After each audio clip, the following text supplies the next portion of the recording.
Continuamos en Paneo Semanal por Sol 106.5 FM. También en YouTube, en nuestro canal Paneo Semanal, al que aprovecho para pedirles que se suscriban, den like, comenten. Saludos a todos los que están allí. Ahorita tenemos muchas personas comentando en el YouTube.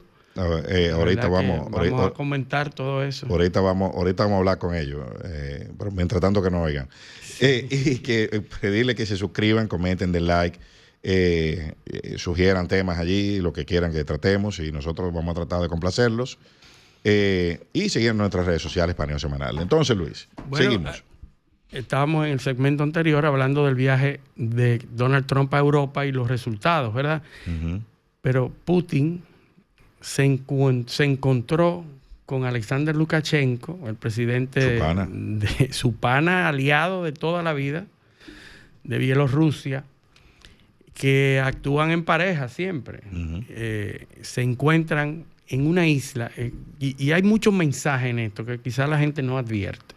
Se encuentran en una islita, parte de una de las repúblicas rusas, y ambos se encuentran ahí en el Balam Island, la isla de Balam, en un templo muy importante del rito ortodoxo. Eso está cargado de simbología. Simbologías. El rito ortodoxo, son ortodoxos, y van ambos presidentes y participan en un acto, en un rito, ambos con una vela, y entran al templo. Uh-huh. Y la gente no lo advierte, porque las noticias llegan, se encuentran con Lukashenko y hablan de esto y esto. Pero porque no entienden. No entiende la profundidad de ese mensaje, en donde él apela a un elemento cohesionante del este de Europa. Eso es a lo y en Ucrania. Y en Ucrania, los rusos en Ucrania, los que son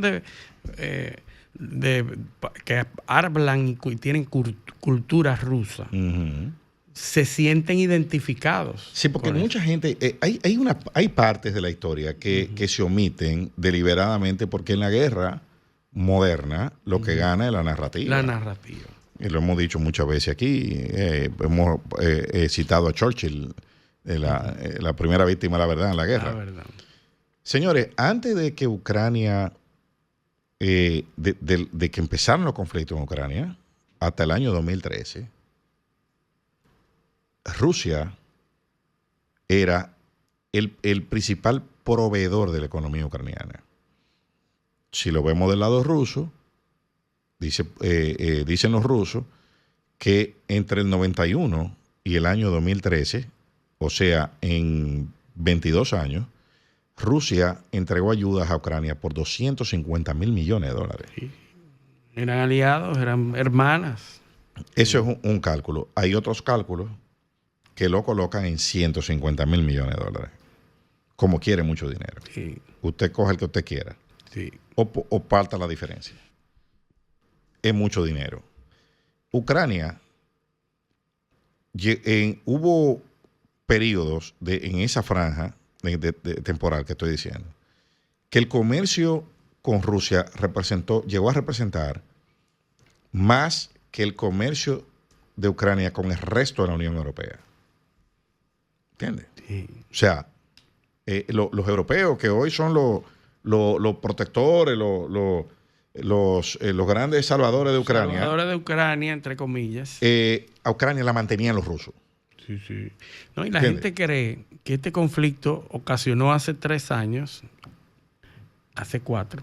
Uh-huh. Pero esto, desde toda la vida, en ese lugar del Donbass y Donetsk, Luhansk, en esa zona siempre ha habido rusos, siempre ha habido una demografía con cultura e idioma ruso. Uh-huh. Y siempre ha habido conflictos cuando Ucrania toma alguna decisión como país que esa población siente que no responde a sus intereses, y siempre ha habido conflictos. En los últimos años, esos conflictos se intensificaron a tal punto que habían conflictos armados a lo interno de Ucrania. Claro. La intervención rusa lo que hizo fue poner un elemento externo, uh-huh, a ese conflicto que ya estaba ahí. Uh-huh. ¿Verdad? Entonces lo mismo que en la... Esto hay que verlo. O sea, la mentalidad rusa es muy parecida a la mentalidad de cualquier imperio, de Estados Unidos. O sea, óyeme, si yo soy el que he puesto todo ahí, yo soy el que te mantengo, yo soy el que te doy todo, entonces tú tienes que hacer lo que yo diga. Sí. O sea, o por lo menos,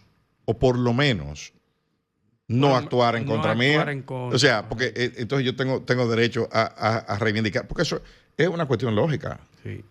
Una cuestión, en la psiquis rusa, y si nos vamos a las razones históricas, señores, de los 80 millones de muertos que hubo en la Segunda Guerra Mundial, casi 30 millones eran rusos. Sí. O sea, Rusia ha puesto los muertos, ha puesto de todo, ha puesto para contribuir al orden que se creó posguerra. ¿Entiendes? Uh-huh. O sea, 1 de cada 3 muertos era ruso en la Segunda Guerra Mundial. Sí, entre ellos 17 millones de civiles que se fueron ahí. Sí. Pero esa relación que siempre existió entre Rusia y Ucrania, esa buena relación se revierte a partir de Maidán, a partir de los acontecimientos del Maidán. Por supuesto. Que se subvierte el orden normal y natural que tenía Ucrania con protestas internas que derrocan del golpe que dio la CIA en que ya Ucrania. Está demostrado que hubo intervención externa, no solamente la CIA, el Departamento de Estado. Eso costaba el Departamento de Estado pasaba $1 millón diario para armar esa protesta. $1 millón diario para financiar todo eso. Entonces esa se revierte y a partir de ahí, 2014, ¿verdad? Uh-huh. Tenemos todas estas cosas que culminan con la intervención rusa en Ucrania. Claro. Pero la gente a veces piensa que, y lo he oído mucho, Rusia revirtió el orden internacional, pero es que si pasó lo de 2014 y Rusia ve que Ucrania se va a convertir en territorio no solo independiente para que amenace porque por ejemplo la integridad. En el Báltico no fue una cosa como la que estaban haciendo en Ucrania. O sea, la rusofobia ahí no es tan grande como la que se implantó en Ucrania. Señores, Ucrania es un resultado de la visión leninista, de la autonomía territorial, de todo eso. Que cuando llega Stalin, la constitución, lo que se plasma en la constitución de la Unión Soviética era la visión leninista de autonomía y de afiliación voluntaria a la Unión Soviética. Stalin la deja ahí, pero Stalin era un gobernante de mano dura y la aplica pero teóricamente es la visión leninista. ¿Tú sabes lo que hicieron cuando después de todos esos acontecimientos del 2014 tumbaron toda la estatua de Lenin? O sea, a quien ellos le deben su existencia como territorio independiente, pues tumbaron toda la estatua. Y se revierte en contra. Y prohibieron hablar ruso, y prohibieron... ¿Cuántas repúblicas de esas se integraron a la OTAN? Porque varias repúblicas... Entonces se revierte esa relación histórica. Desde el año 2003 creo que es. Sí, 2003 o 2001, no me acuerdo bien. A la OTAN han entrado como 15 miembros. La OTAN ha duplicado su tamaño. Sí. Ha duplicado a pesar del compromiso de no irse 1 centímetro más al este. Y dice Putin en el discurso que dio antes de la operación en Ucrania, él dice que él le planteó a Bill Clinton la posibilidad de que Rusia entrara a la OTAN y que él no iba a decir lo que Bill Clinton le respondió. Yo no voy a decir aquí lo que él me respondió. Ahora, lo que yo sé es que ellos no quieren un miembro con el tamaño y la independencia rusa en la OTAN. Claro. Pierden la autonomía. Claro, porque pierden el control. Al final ocurrió. No con la OTAN, pero ocurrió en la realidad porque se convirtió de décadas de tranquilidad y de paz y de intercambio comercial. Ahora es el enemigo. Hay que recordar también que la OTAN, cuando se funda, desde su fundación hasta los años 70, los principales comandantes de la OTAN, el comandante es norteamericano. Sí, siempre. Sí. O adeptos, porque al principio Sí, eran norteamericanos casi todos, pero todos. Y después aceptaron. Había un sueco, había después otro Sí, noruego. el asunto es que hasta los años 70, desde su fundación hasta los años 70, los principales comandantes operativos de la OTAN eran alemanes nazis. Sí. ¿Oíste? Que lo que tenían es la experiencia militar. Sí, claro, pero eran de la Alemania nazi. Sí. Entre ellos era el jefe del staff de Rommel. Sí. Fue uno de los primeros comandantes que se de la OTAN. Reformularon. Sí, claro, no, porque un proceso de desnazificación.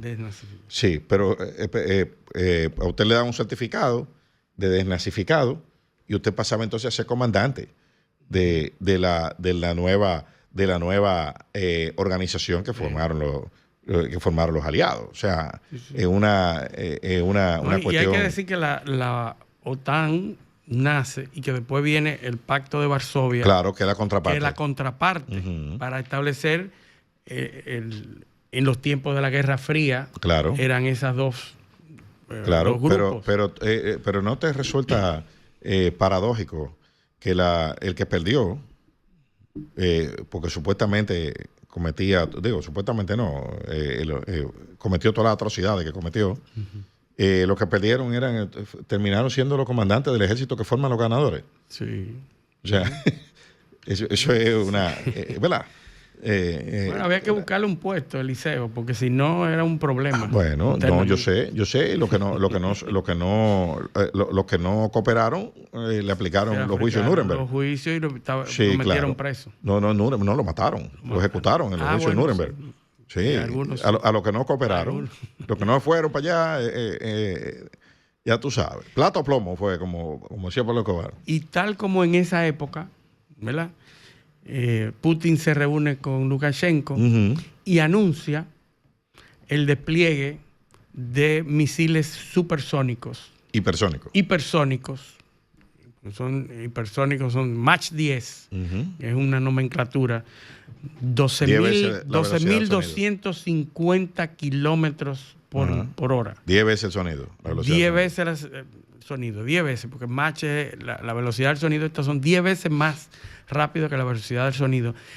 Esos misiles que ya están en producción y se espera que van a estar desplegados en 2026, ya hay algunos prototipos creados y los misiles Oreshnik, ¿verdad? Van a desplegarse en Bielorrusia, ¿verdad?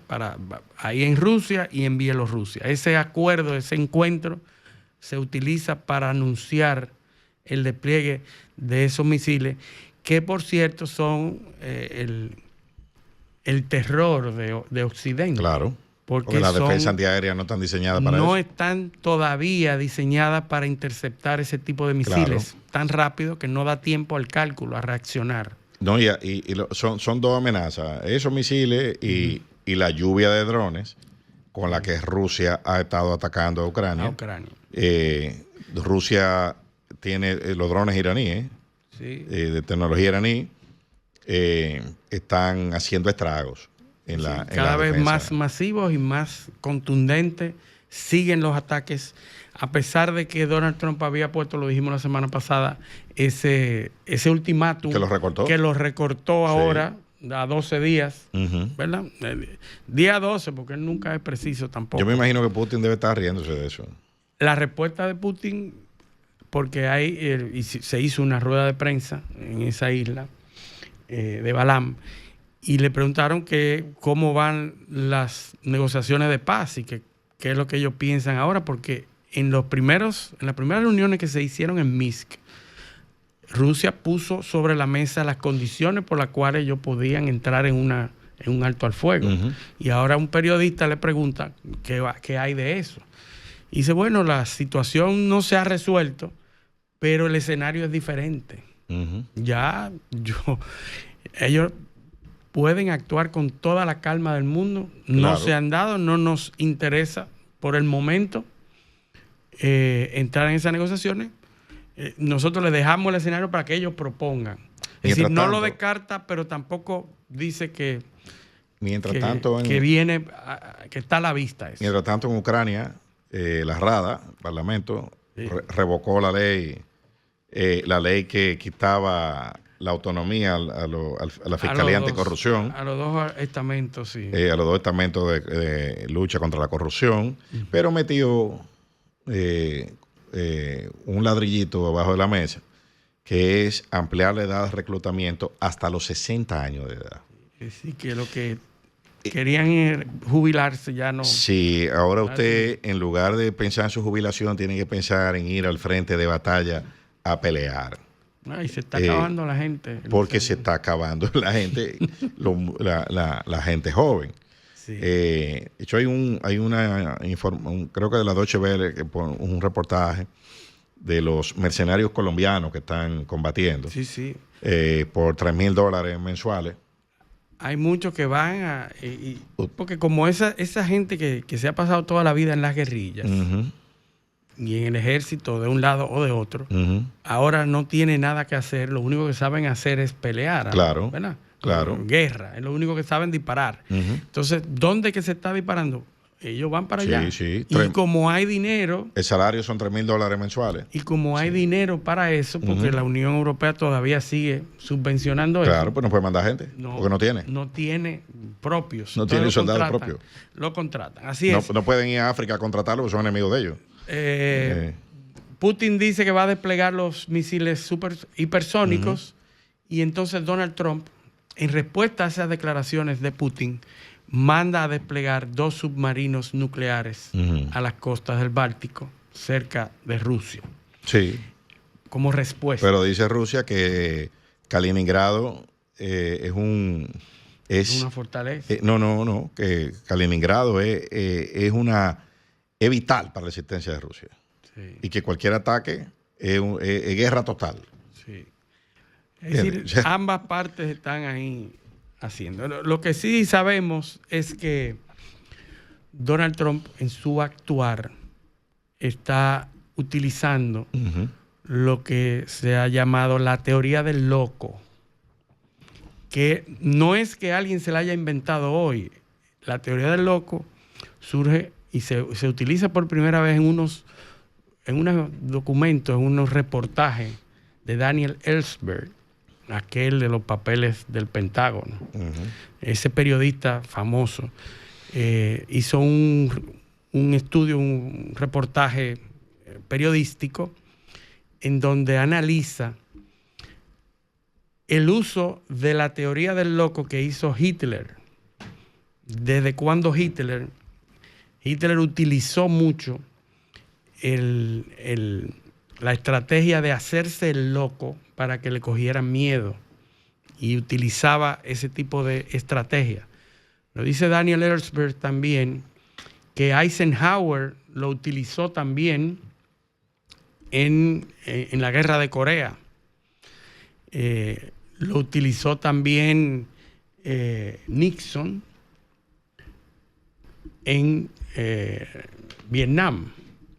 Es decir, que muchos dignatarios, muchos presidentes, muchos jefes de Estado han acudido a la idea de hacerse los locos para lograr objetivos. El problema es que Trump lo hace muy frecuentemente. Claro.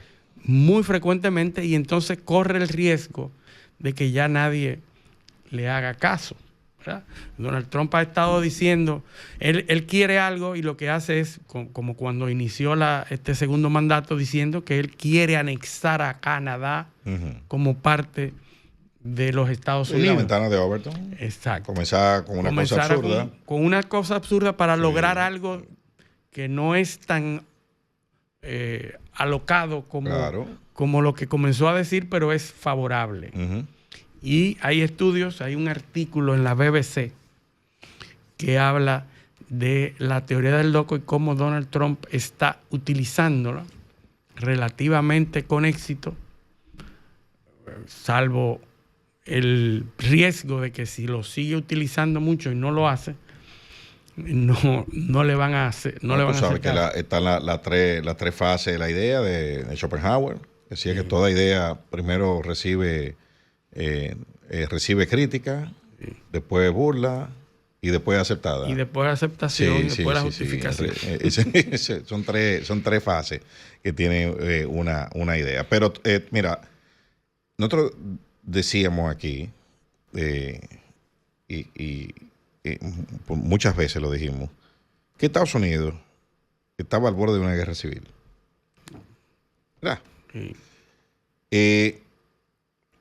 Antes, pero obviamente, antes de que eso se produzca, que ojalá que no se llegue a producir. Claro, sería desastroso para todos. Tiene que suceder lo que está sucediendo ahora. Tiene que haber una concentración de poder excesiva en torno a una figura. Tiene que ser una cuestión de autoritarismo. Y luego viene la decisión a ese autoritarismo. Uh-huh. Es el tránsito que se está... Y Mira para que tú veas la teoría del loco. El presidente Barack Obama, en 2 mandatos que tuvo, emitió 276 órdenes ejecutivas. O sea, decretos. En su mandato completo. En sus 8 años. Uh-huh. El presidente Biden, en 4 años, emitió 162. Oigan bien. 162 decretos. Sí. ¿Ustedes saben cuánto lleva Donald Trump en los primeros meses de su presidencia? Que fue en enero 20... ¿Tiene 6 meses tiene Trump en la presidencia? Tiene 7 meses. 7 meses. Sí, apenas. El 20 de enero. El 20 de enero, el 20 de julio. Tiene 6 meses. 6 meses. 6 meses y pico. Trump lleva 176 decretos. ¿Entiendes? Uh-huh. En la presidencia anterior de Donald Trump, en su primera presidencia, en total firmó 220 decretos. 220 decretos en 4 años. Aquí, en 7 meses, lleva 176. Imagínate. En pocos meses llega a la misma cantidad. Claro, 4 años. Claro. O sea, en sus 2 presidencias, el presidente Trump lleva hasta ahora 396 decretos, superando al anterior que tuvo 8 años, que fue Barack Obama, con 120 decretos.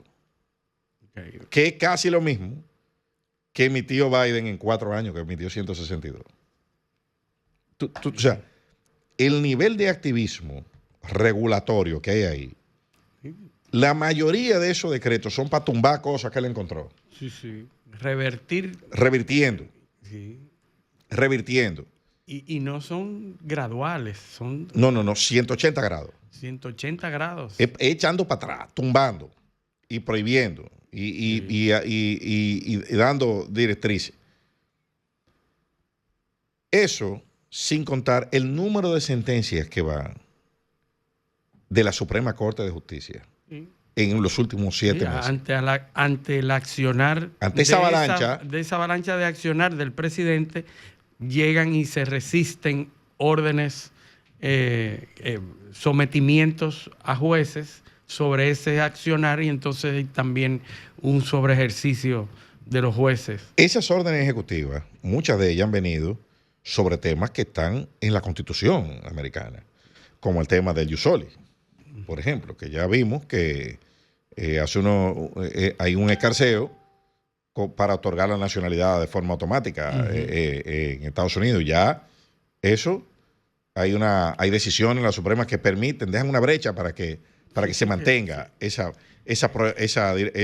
norma. Esa discusión viene pronto. Sí. Y parece ser que lo van a modular eso. Que se va a modular, que se va a regular. Claro, sí. Se va a cambiar. Se va a reinterpretar. Sí. Eso por un lado. Por otro lado, y también ahí mismo, en la misma línea, ¿no? La Suprema Corte de Justicia ha tenido que proteger algunas instituciones, como la Reserva Federal. Fíjate que ahí no lo dejaron meter las manos a Trump. No.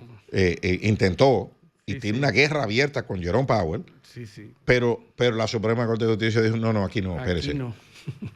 O sea, eso es fundamental. Aquí no. Sí. Esto, el dinero no, usted no va a controlar. Hacer muchas cosas, pero el dinero no. No, espérese. Aquí la riqueza de este país. El capitalismo es incuestionable. No le podemos poner el cofre con el tesoro a usted en la mano para que usted haga lo que usted quiera. Sí. No, eso usted haga lo que usted quiera y mire, desmantele el Departamento de Protección al Consumidor, no importa, desmantele el Departamento de Educación. Y le han dejado desmantelar cosas a Trump que están creadas por leyes. O sea, el decreto, mira lo profundo que se ha ido esto. A decretos de Trump lo han puesto por encima de la jerarquía normativa de las leyes que ha emitido el Congreso. Por ejemplo, esa potestad de disolver el Departamento de Educación que le dieron al presidente Trump en Estados Unidos es frontalmente o sea, ese departamento lo creó el Congreso por ley. Sí. Igual que el Departamento de Protección al Consumidor. Lo que hace es reestructurar ese departamento. Sí, pero eliminarlo. Una reestructuración que es una eliminación. De hecho. O sea, porque reestructurar, ¿cuál era el alcance de una reestructuración? Bueno, de había 1,000 personas, no más hay uno. Yo lo dejé. Yo creo que la sentencia les reconoce la capacidad del Ejecutivo de producir los cambios necesarios. Exacto, pero no desaparecer la institución. O sea, no le deja un límite razonable. Dice, bueno, no la borre de la nomenclatura, pero vacía de contenido. Aquí tenemos un departamento de educación y que hay una directora, pero no hay nadie. Y el presupuesto son 20 centavos. ¿Entiendes? O sea, la eliminación. Lo ha eliminado, de hecho. Sí. De hecho, le han dado todo ese poder para todo eso. Y eso va a traer repercusiones en Estados Unidos. Probablemente no ahora, porque no hay una, vamos a decir, no hay una oposición que se ha articulado claramente, pero eso va a traer repercusiones. Bueno. Eso va a tener repercusiones. Ahora, ¿que eso era lo que los Estados Unidos necesitaban? Yo creo que sí. Que la sociedad americana había que sacudirla como la está haciendo Trump. Estaba overdue. Sí. Ese trabajo de transformación estaba ya tarde, porque los Estados Unidos también se durmió en la actualización que necesitaba para hacer frente a esas potencias comerciales como China, que mientras esas potencias se estaban reestructurando y actualizando y eficientizándose, Estados Unidos estaba en un rezagado. Incluso aquí hemos hablado también de la infraestructura logística de los Estados Unidos, que tiene un retraso de más de 20 a 30 años. La infraestructura de avenidas y de rieles, de trenes, de comunicación, etc. Ese pleito está sacudiendo instituciones, porque como hablábamos ahorita de la Reserva Federal, esta semana renunció Adriana Cooler, una de la Junta de Gobernadores del Board, que había sido nombrada por Joe Biden. Entonces, esa renuncia es negociada. Esa señora no se fue de ahí con las manos vacías. Esa señora se fue de ahí muy probablemente porque pactó con la administración Trump que necesita un asiento para poner a alguien que va a ser el sucesor de Jerome Powell, o va a ser una línea opositora a dentro de la Reserva, dentro de la Reserva Federal. Porque Trump necesita desesperadamente. Mira, Trump se ha propuesto, para que la gente entienda, bajar los intereses. Jerome Powell, que tiene toda la autoridad profesional y protegido por la Suprema Corte, le digo, no lo puede quitar. Jerome Powell se resiste porque entiende que no es el momento para rebajar los intereses. Bajar los intereses, bajar la tasa de interés sería una promesa de Donald Trump para hacerle supuestamente la vida más agradable y económicamente eficiente a sus ciudadanos. Pero eso tiene implicaciones y Jerome Powell se ha resistido a eso. Y Donald Trump está con una campaña bastante intensa que incluye mensajes en la prensa en contra de Jerome Powell. Lo acaba de visitar la semana pasada. Claro. A hacer una visita a un edificio. A un edificio. Llegó y ahí llegó con su papel, con su chivo, diciendo que la Reserva... tanto.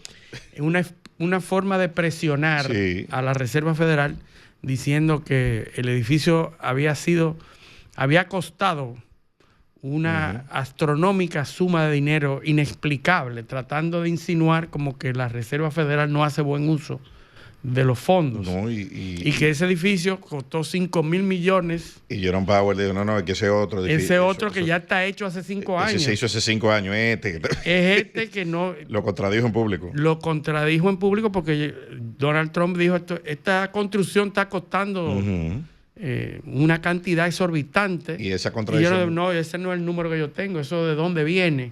Esa contradicción en público le costó el puesto a Erika McEntaffer esta semana, la responsable de las estadísticas del Buró de Labor Statistics, la estadística del sistema laboral. Que se publicó que solo se crearon 73,000 empleos en el mes de julio, contrario a los 104,000 o 105,000 que se esperaba. Y que la tasa de desempleo, por ende, subió unos punticos. A Trump no le gustó eso y la mandó a cancelar de una vez. Imagínate lo que está pasando a lo interno del gobierno. Claro, y el que nadie terror de decir algo contrario a lo que el presidente quiere. Claro, eso es una cosa tremenda. Pero Luis, ¿qué te parece si oímos a nuestro oyente unos minutos antes de irnos a la pausa? Por favor, tira el número. Comunícate 809-540-1065. 1-833-610-1065 desde los Estados Unidos. Sol 106.5, la más interactiva. Bueno, ya estamos aquí, los oyentes, Bueno, aquí tenemos muchos... Bueno, vámonos para el YouTube, que esto está encendido aquí. Mucha gente opinando. Vamos a ver. Vladimir Agramonte, que siempre nos visita. Nino Arias, como cada sábado, dice. Johnny Arrendel, que no falla nunca. Pedro Rodríguez. Beatriz Bedoya. Homero Bruguera. La verdad que están siempre pendientes de los temas. Claro. Y aquí nos preguntan sobre la retórica. No, dice Johnny Arrendel, pregunta que a partir del 20 de enero a este momento, Trump ha fortalecido o debilitado su influencia y poder como líder en el ámbito mundial. Yo pienso que la ha fortalecido. Sí, se ha fortalecido, indudablemente. Indudablemente, con todas estas cosas. Mira, a pesar de los presagios de fracaso, eso no ha ocurrido. Sobre todo económicamente, que en este trimestre se reportan incrementos en la cantidad de negocios y de ingresos que los norteamericanos están experimentando. Es decir, obviamente, producto de los aranceles y esos ingresos que no estaban pautados en el presupuesto, pues miles de millones de dólares se ha incrementado los ingresos. Pero es que eso... Son pequeñas cosas, pero tampoco ha fracasado. Es decir, no, claro. Los presagios que se hablaron creo que el principal logro es no fracasar. El impacto negativo de los aranceles no se ha producido todavía. Vamos a tomar esta llamada. Buenos días, ¿quién nos llama y de dónde? Se fue ese. Pues seguimos entonces. No se ha producido el gran colapso que se pensaba. Hay un tema todavía, vamos a ver aquí. Buenos días, ¿quién nos llama y de dónde? Buenas, Carlos de Naco. Adelante, Carlos. Mira, yo creo que el tema de Trump con esto de Ucrania, eso primero le dio, ¿cuánto fue que le dio? 50 días.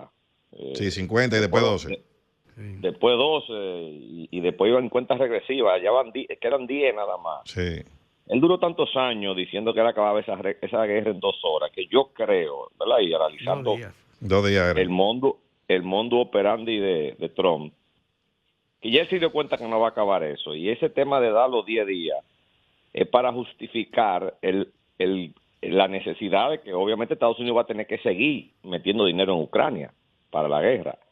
Y ya él dirá, bueno, déjame ya dar otros 10 días para decir que di un plazo. Pero como Putin no me respetó, pues no me queda de otra. Porque es la única explicación que puede tener eso. No, Estados Unidos no ha dejado de meter dinero en Ucrania. Lo que él está haciendo es convirtiendo eso en deuda para entonces ir sobre los activos ucranianos. Ya no son donaciones. Sí. Entonces, Sí, claro, él lo está enfocando como un negocio. Esa retórica de dar día y cosas, yo creo que es la justificación. Es como, bueno, ya yo tengo ahora que... Entonces, disparate que yo hablé, que yo acababa eso en 2 días, déjame yo ir creando el escenario para justificar frente a los taxpayers que yo voy a seguir metiendo dinero ahí. Es así. Gracias. Bueno, gracias. Bueno, yo reitero, él lo está viendo, él está convirtiendo eso en un negocio. Ya en vez de una cuestión de donaciones y de dádivas, es un negocio lo que hay ahí. Yo estoy vendiendo y me voy a coger unos minerales y unos recursos que hay ahí en un territorio. Buenos días, ¿quién nos llama y de dónde? Sí, buenos días. Pedro Javier, de los Jardines del Norte. Adelante. Sí, mira, vamos al génesis, un poquito fuera de quizá de contexto. Pero señores, es que esto nunca debió ser presidente de la nación más poderosa del mundo. Dios mío, nada más cuando invadió el Capitolio para impedir que se instalara el gobierno de Biden. Nada más eso debió ser suficiente.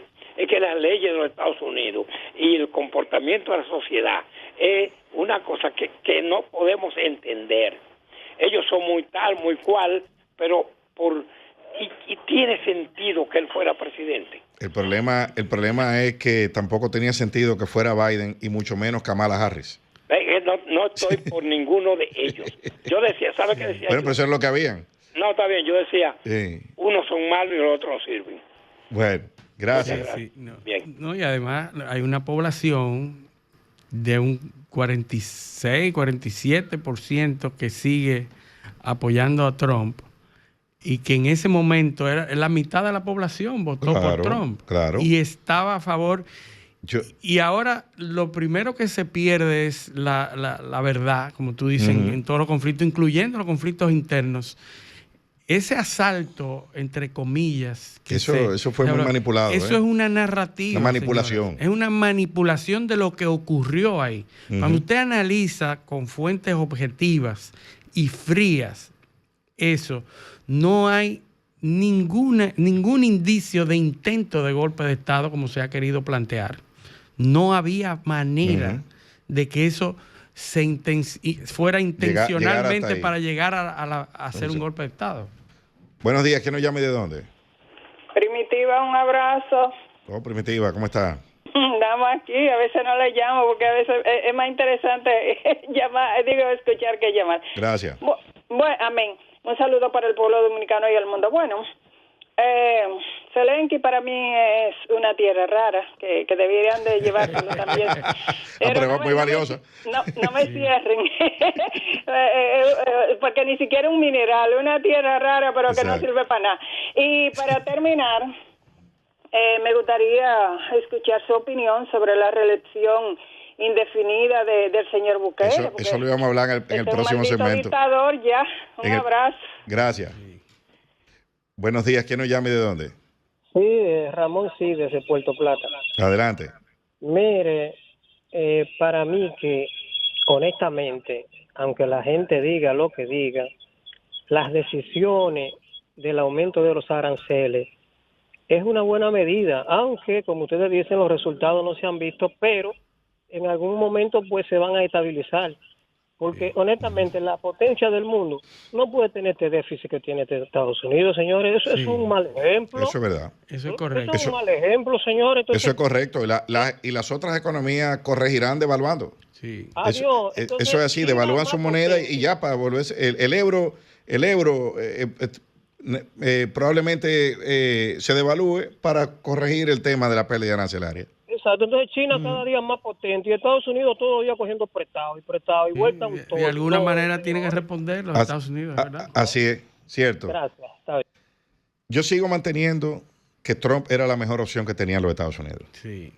a pesar, pues los gobiernos no son perfectos, pero mantengo. A pesar de la personalidad de la personalidad y de lo que está pasando, la mejor opción, repito, que tenía los Estados Unidos era el presidente Trump. Lo otro hubiese sido catastrófico. No, lo otro, Estados Unidos, de lo que sí estamos seguros que no podía seguir como iba.